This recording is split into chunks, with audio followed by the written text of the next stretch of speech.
Bien, en este video vamos a abordar dos conceptos, el de modernidad y el de arte moderno, para, en primer lugar, distinguirlos y además poder ponerlos en relación y situarlos en el contexto histórico posterior a finales del siglo XVIII. Vamos a retomar algunas de las características que veníamos describiendo en el bloque anterior, que tienen que ver con las características de la vida social, política y económica europea posteriores al proceso de doble revolución, de Revolución Francesa y de Revolución Industrial. Como producto de este proceso decíamos que se va a consolidar en tanto modo de producción el sistema capitalista, ¿sí? Un sistema capitalista cuya base, cuyo eje fundamental va a ser la propiedad privada de los medios de producción, ¿sí? Lo que distingue al sistema capitalista es que existe una propiedad individual y de uso exclusivo y con un derecho de uso prácticamente ilimitado de los medios que son necesarios para producir los bienes, ¿sí? Esta propiedad privada va a ser el fundamento de este nuevo sistema capitalista y va a dar lugar a la distinción entre las dos grandes clases que van a estructurar, clases sociales que van a estructurar la sociedad capitalista, que van a ser de un lado la burguesía, esto es, los propietarios de los medios de producción, y por otro lado su antagonista, la clase obrera, integrada por aquellos que no son propietarios de esos medios de producción y que por el contrario viven de su salario, viven del salario que precisamente se le otorga por la realización de un determinado trabajo, ¿sí? Entonces vamos a tener una sociedad que va a estar dividida en clases y que se va a caracterizar precisamente por la desigualdad entre quienes poseen esos medios de producción y quienes no lo poseen. También este proceso va a estar acompañado de un marcado, una marcada tendencia a la urbanización. El mundo va a ir gradualmente urbanizándose, van a existir un fuerte proceso de migración de los campos, del campo a la ciudad, y el mundo urbano va a ir creciendo y desarrollándose de la mano del crecimiento del modo de producción capitalista. Esta forma de vida estructurada en clases va a recibir cuestionamientos por parte de cuerpos teóricos y de prácticas políticas que crecientemente van a cuestionar la desigualdad de la división en clases, y lentamente va a ir desarrollándose lo que conocemos como teorías y prácticas socialistas, ¿sí? Vamos a ver a lo largo de finales del siglo XIX y a lo largo del siglo XX el desarrollo de distintos modos de pensamiento y también sistemas de gobierno que buscaron la constitución como forma alternativa al capitalismo de una sociedad sin clases, de una sociedad que supere el concepto de propiedad privada y que dé lugar a una situación en la cual no se plantee la escisión o la división entre clase obrera y burguesía y, en definitiva, se rompa con la desigualdad estructural que caracteriza a las sociedades capitalistas.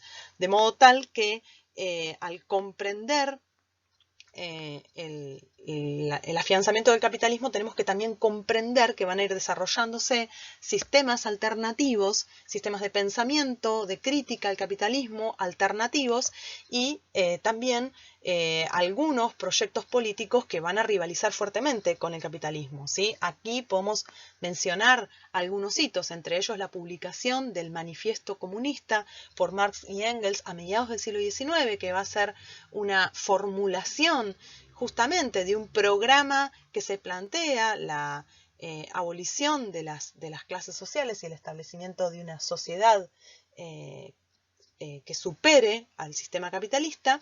Y también vamos a encontrar otros hitos, como por ejemplo la Comuna de París a finales del siglo XIX y más adelante la Revolución Rusa a principios del siglo XX, entre otros, ¿sí? Quiere decir que siempre que hablemos de capitalismo vamos a tener también su contracara en diferentes proyectos alternativos. También la otra pata de este proceso va a ser el desarrollo del liberalismo, en tanto cuerpo de teorías y de prácticas políticas que van a consagrar de la mano de la propiedad privada los derechos individuales, ¿sí? Es decir, los derechos, las libertades civiles, y que también va a proclamar la división de poderes y el concepto de soberanía popular como base para la constitución de estados liberales que van a ser la condición necesaria para el funcionamiento de una economía de mercado basada en la propiedad privada y en la libre competencia, que es el requisito fundamental del capitalismo. De modo tal que a finales del siglo XVIII se consolida el capitalismo, se consolida como clase social la burguesía, y su gran instrumento va a ser el liberalismo y la transformación de las instituciones y de los sistemas legales para garantizar este triunfo de la burguesía y este funcionamiento del capitalismo.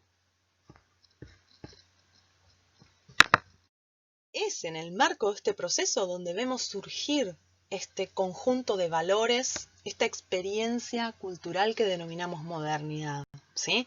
No lo podemos desligar de estos procesos sociales, políticos y económicos que estamos describiendo.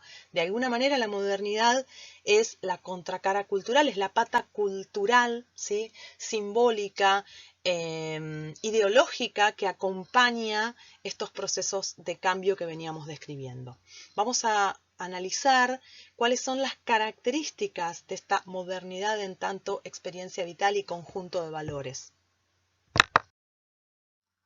Entonces, cuando hablamos de modernidad, hablamos de una concepción cultural que va a convertirse en hegemónica por vía de un proceso de expansión que tiene que ver con las distintas vías de colonización y expansión imperialista de Europa sobre distintos territorios, y en tanto concepción cultural expansiva y hegemónica, vamos a encontrar en la modernidad al menos 5 rasgos que, como nos dice García Canclini, no dejan de tener un desenvolvimiento contradictorio, es decir, que a medida que se van desarrollando van planteando contradicciones y de alguna manera situaciones de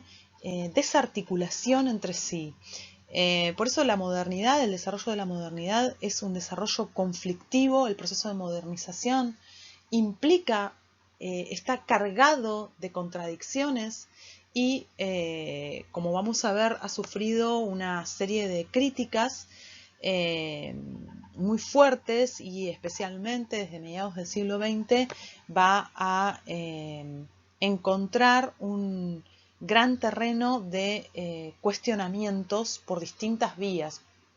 El primero de estos rasgos es el racionalismo, ¿sí? La modernidad va a tener como eje central el postulado de que la razón, siendo el atributo, uno de los atributos fundamentales del ser humano, ha de convertirse en la vara, en el criterio fundamental para juzgar la acción, y va a contraponerse ese racionalismo a la preeminencia o a la dependencia de otro tipo de valores, fundamentalmente los valores religiosos, ¿sí? Y acá entra en juego todo el proceso de secularización que venimos describiendo desde la Baja Edad Media. Aquí también entra en juego el fuerte proceso de la revolución científica, y por supuesto que también formará parte de esto el proyecto de la Ilustración, ¿sí? Que luego vamos a describir más profundamente. Entonces, uno de los grandes, digamos, caballitos de batalla va a ser de la modernidad va a ser esta idea de la razón y la razón como un valor central y absoluto en el establecimiento de criterios de valoración, de valor. El otro de los rasgos es la permanente idea de cambio, ¿sí? La valoración positiva del cambio permanente y una noción muy pregnante que es la idea de progreso, ¿sí? El pensamiento moderno sostiene que la humanidad se dirige en un proceso de progresión, ¿sí? De avance unilineal en un único camino, ¿sí? En un camino que tiene una sola vía, podemos decir, hacia un futuro en el cual habrá precisamente un reinado de la razón, ¿sí? Se logrará finalmente cumplir todos los objetivos de la modernidad, ¿sí? Si hay algo que juega en esta idea de modernidad es la idea de progreso, ¿sí? Que plantea en rigor que hay un único modo de dirigirse a ese futuro emancipado y libre en el cual la modernidad esté plenamente realizada, ¿sí? Y que va a plantear, por otro lado, un único modelo o modelo al cual se aspira, o un único modelo de desarrollo, ¿sí? Esto nos lleva al otro de los rasgos. Ese único modelo son los valores occidentales, ¿sí? La modernidad va a ser profundamente eurocéntrica, ¿sí? Va a creer en sus propios valores, va a creer en todos los rasgos culturales que va a defender, todos los valores que va a defender, tienen que ver con aquellos logros de la civilización europea, ¿sí? Europea occidental. Y entonces va a postular que esos valores surgidos en un terreno específico, en un territorio específico y con un anclaje cronológico, temporal, en un contexto determinado, en realidad tienen el carácter de ser universales, ¿sí? Por supuesto que aquí se van a generar un montón de tensiones, ¿sí? Ya vemos aparecer un montón de tensiones. Hay un único modelo al cual deberían dirigirse todas las culturas, ¿sí? Y ese modelo está basado en los valores y en los modos de pensamiento y en los modos de vida europeos. El otro de los rasgos de la modernidad es el proceso de diferenciación o autonomía, ¿sí? Y aquí se van a ir definiendo espacios, campos, territorios que lentamente van a ir configurando su independencia y que van a tener su propia lógica. La política no dependerá más de la religión. El arte no dependerá más de la moral ni de la religión. La economía no dependerá más de la moral. La técnica no dependerá más de la moral o de la religión, ¿sí? Se van desarrollando lo que Bourdieu va a llamar posteriormente campos autónomos, cada uno guiado por su propia lógica y con una racionalidad propia y específica, ¿sí? Esto es una tendencia de esta cultura moderna que tiende a deshacer el imperio de los antiguos poderes que caracterizaban el mundo medieval y también ese mundo del antiguo régimen donde el peso de la religión, el peso de la moral, aún tenía una enorme pregnancia sobre los distintos campos como la economía, la política, las artes, ¿sí? Es este proceso de diferenciación o autonomía que implica una enorme transformación en las lógicas que rigen cada uno de los espacios de intervención humana. El último de los rasgos de la idea de modernidad es el proyecto de emancipación. La modernidad se concibe a sí misma como un proyecto de liberación del ser humano, ¿sí? Los pensadores modernos, la cultura de la modernidad va a decir que estos valores, ¿sí? Y que todo el proyecto moderno conduce a un mejoramiento de las condiciones de vida de la humanidad en términos universales, ¿sí? Que va a ser solamente la imposición de los valores modernos lo que va a lograr finalmente la emancipación del ser humano de las ataduras que lo ligan a lo sobrenatural, a la religión, al peso de lo irracional, al peso de las tradiciones que contradicen en la ciencia moderna, que contradicen la razón, ¿sí? Evidentemente, como decíamos recién, el desarrollo de cada uno de estos valores, incluso el desarrollo histórico del proceso de la modernidad, va a ser profundamente contradictorio. Por ejemplo, pensemos en la imposición de esta cultura moderna, ¿sí?, en el proceso de modernización impuesto sobre los territorios conquistados por la vía imperialista. La imposición del proyecto de modernidad que implicó el universalismo de los valores occidentales, implicó la destrucción de las culturas locales. Incluso, por otro lado, de otra manera, pensándolo de otra manera, el enorme desarrollo del racionalismo, el enorme desarrollo, crecimiento de las ciencias, de la mano del racionalismo, no solamente dio lugar a grandes avances que ayudaron a la humanidad, sino también condujeron al desarrollo de, por ejemplo, armas de destrucción masiva. Por ende, el desarrollo de esa línea racionalista también fue contradictorio, ¿sí? Porque no solo condujo al avance y al beneficio de la humanidad, sino que trajo consecuencias profundamente negativas, ¿sí? Por otro lado, la diferenciación autonomía, la autonomía de la técnica respecto o de la economía respecto de cualquier valor moral o religioso, también condujo a una preeminencia de valores economicistas, poniéndolos a expensas muchas veces del desarrollo humano, ¿sí? Pensemos, si no, en procesos como el tráfico de esclavos, ¿sí?, que también coexistieron y fueron parte del proceso de expansión de la idea de modernidad en el mundo. Es decir, que este proyecto de la modernidad, esta concepción cultural, es en sí misma contradictoria, ¿sí? Y además, su propio devenir histórico irá desarrollando una serie de contradicciones que van a ir profundizándose a medida que va avanzando el siglo XIX y avanza el siglo XX también, ¿sí?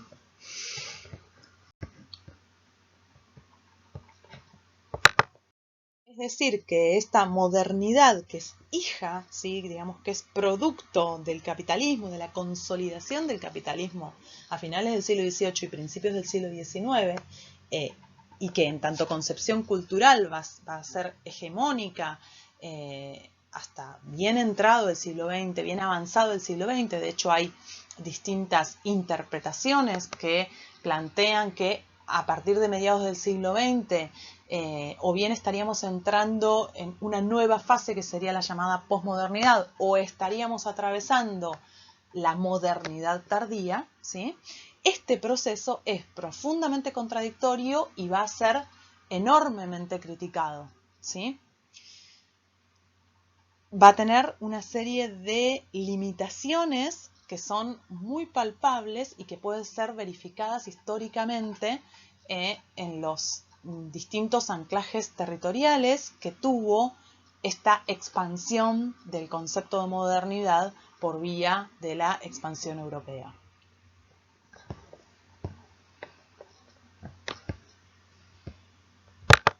Decíamos que ligada a la idea de modernidad va a aparecer la concepción de arte moderno, ¿sí? Y acá lo primero que nos tenemos que plantear es que el arte moderno es un nuevo concepto, ¿sí? Es una nueva manera de entender la producción artística que surge también en este contexto de finales del siglo XVIII, ligado al proceso de gestación de la modernidad y de consolidación del capitalismo, y que va a también tener un proceso de, digamos, construcción hegemónica y va a permitirnos comprender una serie de movimientos estéticos que abarcan desde finales del siglo XVIII hasta mediados del siglo XX, ¿sí? En ese marco vamos a poder comprender la noción de arte moderno. Es decir, que para nosotros el arte moderno es un gran concepto, es una noción que estructura o define la práctica artística en este periodo histórico del cual estamos hablando y al cual podemos relacionar una gran cantidad de movimientos artísticos, desde el neoclasicismo hasta el romanticismo, pero también las vanguardias y otros movimientos que nosotros vamos a recorrer entre finales del siglo XVIII y mediados del siglo XX. Bien, vamos a definir algunos de los rasgos que caracterizan este concepto de arte moderno. El primero que vamos a destacar es esta idea del culto a lo nuevo. La modernidad se plantea como horizonte fundamental la idea del cambio permanente, ¿sí?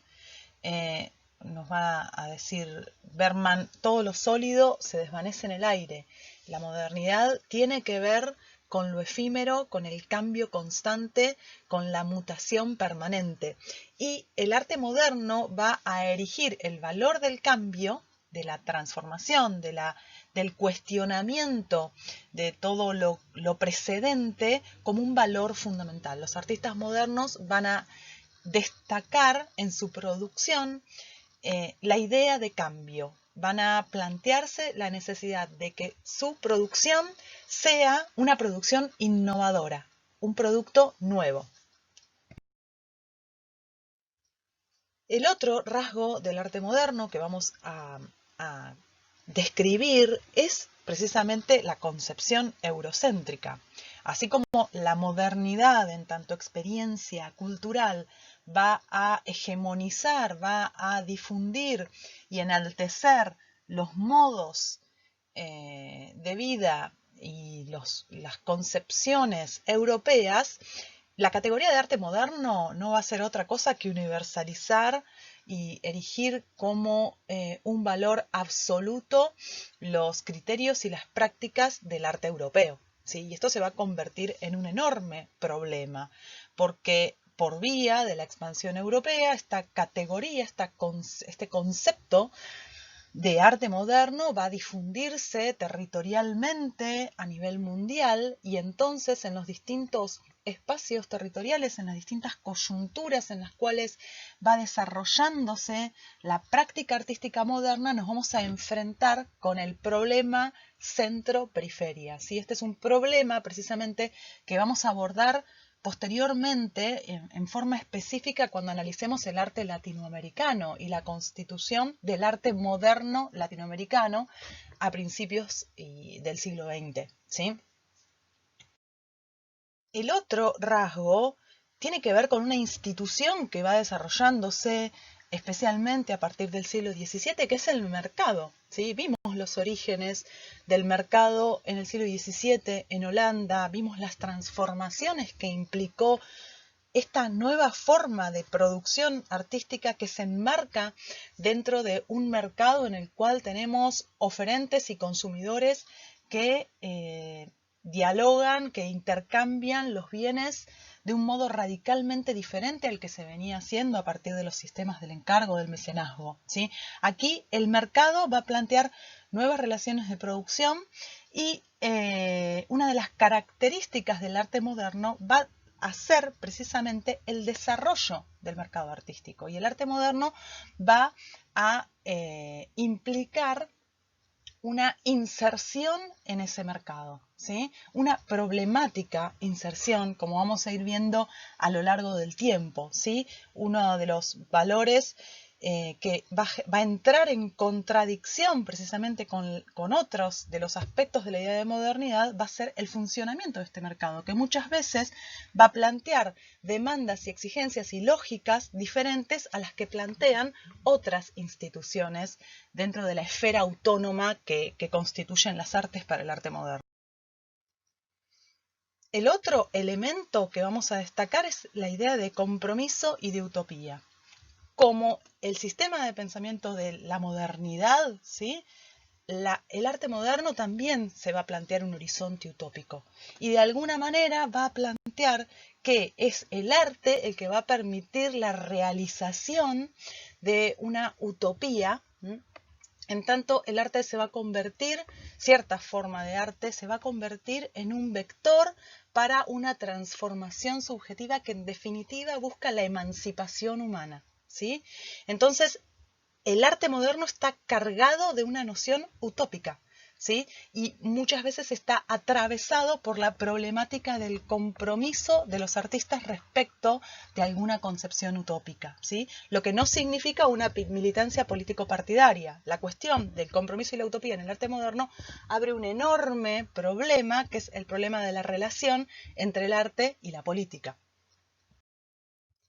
Finalmente, el otro elemento, que es un elemento central, es la cuestión de la autonomía del arte, ¿sí? En la concepción del arte moderno, el arte, ¿sí? La práctica artística, funciona en una esfera autónoma, ¿sí? El arte ya no va a depender ni en sus formas, ni en sus contenidos, ni en su funcionamiento, ni de la religión, ni de la moral, ni de la política, ¿sí? Va a empezar a constituirse en una esfera autónoma, con una lógica propia, con una serie de instituciones propias, con una serie de agentes que le pertenecen y que son propias y que manejan una lógica específica, ¿sí? En este marco también los lenguajes artísticos van a ir gradualmente autonomizándose, ¿sí? Y el problema de la forma, en tanto forma, va a constituirse en uno de los ejes centrales de la problemática artística. De este modo tenemos definidos los elementos que definen esta gran concepción, ¿sí? Este concepto de arte moderno que se va a erigir en hegemónico, ¿sí? Ya lo vimos en autores como Ticio Escobar, que plantean que, bueno, la difusión de esta idea de arte moderno, que se basa en la autonomía, en el culto a lo nuevo, en la inserción en el mercado, en el compromiso y la utopía y en la concepción eurocéntrica, no va a ser sin problemas, ¿sí? No va a ser sin contradicciones, ¿sí? Ticio Escobar nos menciona una de ellas, nos dice, bueno, ¿qué sucede cuando efectivamente se ejecutó el pasar la producción, por ejemplo, de los pueblos originarios de América por el sedazo de este concepto de arte moderno que llegó por vía de la colonización y del desarrollo de toda la cultura de origen europeo a América? ¿Qué pasa cuando otras producciones se pretenden concebir desde esta idea de arte moderno? Y bueno, surgen una serie de contradicciones y de problemas. Pero además, tal cual nos explica Sánchez Vázquez, es en el propio devenir de esta idea de arte moderno que van desarrollándose una serie de contradicciones, porque estos elementos no dejan de generar en su desarrollo ulterior, en su desarrollo máximo, no dejan de entrar en tensión. Por ejemplo, la tensión entre las instituciones autónomas del arte, entre la academia y el mercado, ¿sí? La tensión entre el compromiso y la utopía y la lógica de mercado, ¿sí? La tensión entre el compromiso y la utopía y la concepción eurocéntrica del arte. La idea de modernidad va a atravesar distintas fases, por lo menos dos, ¿sí? De acuerdo a como nos explica Sánchez Vázquez, ¿sí? Una primera, que es previa a las vanguardias, donde se desarrolla una primera fase de la modernidad, y una segunda fase, que es la de las vanguardias históricas, que luego vamos a desarrollar con más profundidad, que es un proceso de radicalización de estos principios en los cuales se desarrollan al máximo estas contradicciones, ¿sí?